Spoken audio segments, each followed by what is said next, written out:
May dalawang lalaki ang nakaligtas sa paglubog ng barko sa karagatan. Sila ay lumangoy ng lumangoy papunta sa malapit na isla. Ang dalawang lalaki ay nag-usap at nagkwentuhan, kaya kalaunan sila ay naging magkaibigan. Lumipas ang oras, araw at buwan, wala pa ring dumadating na tulong sa kanila.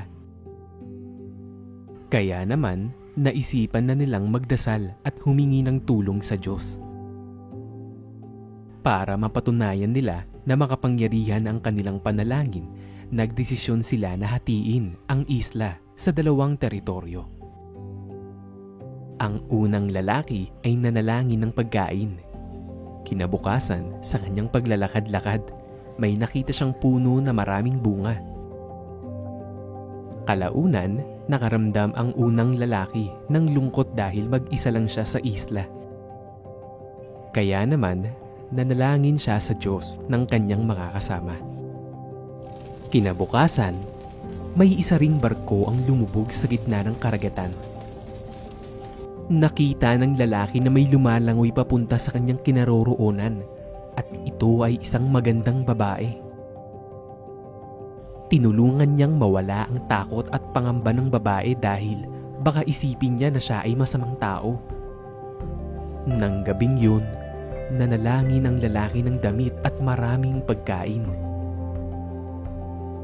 Kinaumagahan, tila himala na may isang bangka ang napadpad sa kanilang isla at ito ay punong-puno ng mga pagkain at ilang piraso ng tela.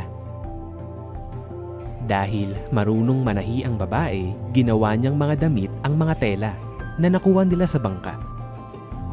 Habang ang lalaki naman ay gumagawa ng bahay mula sa mga troso at dahon. Silang dalawa ay nagtulungan sa araw-araw habang naghihintay ng tulong.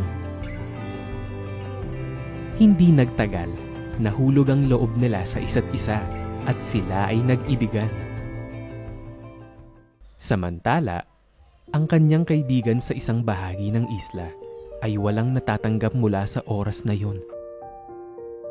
Binisita niya ang kanyang kaibigan para ipagmalaki dito na mas makapangyarihan ang kanyang mga dasal.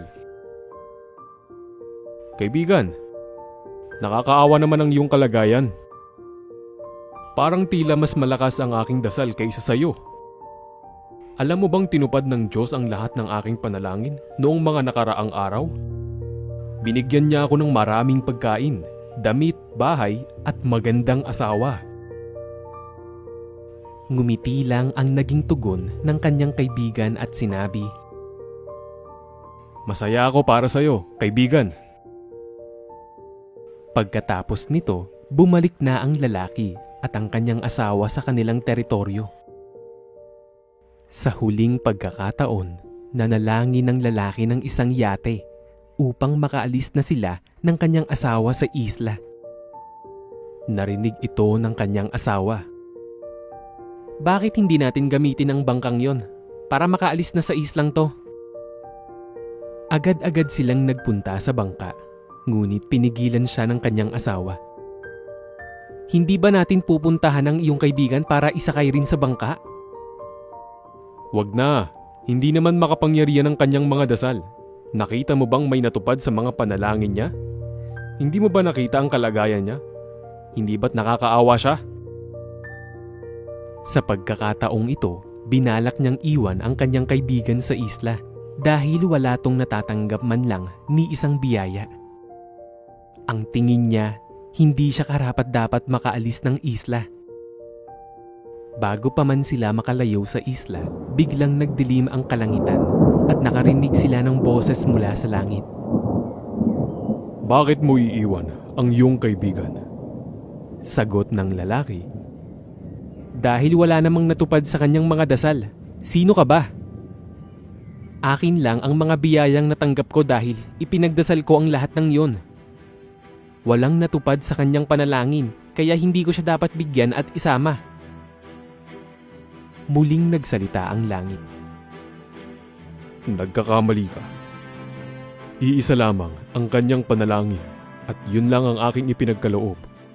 Kung hindi dahil sa kanya, wala kang matatanggap na biyaya. Sumagot ang lalaki. Sabihin mo sa akin, anong panalangin niya para magkaroon ako ng utang na loob sa kanya?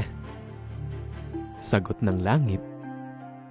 Ipinagdasal niya na matupad ang lahat ng hihilingin mo. Dahil sa kanyang mga narinig, agad niyang pinuntahan ang kanyang kaibigan. Humingi siya ng tawad sa lahat ng kanyang mga nasabi at sila ay masayang umalis sa isla. Huwag kang maging mayabang sa mga biyayang natatanggap mo. Huwag mong ipagyabang ang laki ng iyong bahay, magagarang sasakyan, o dami ng iyong pera.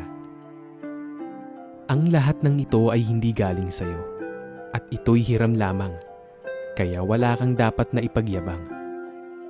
Kung may natatanggap ka man na biyaya, ito ay dahil sa panalangin ng mga taong nasa likod mo. At sila ang nagdarasal para sa iyong mga biyaya. Huwag mo silang kakalimutan sa mga biyayang natatanggap mo. Matuto kang ibahagi ito upang pagkatiwalaan ka pa sa marami pang biyaya.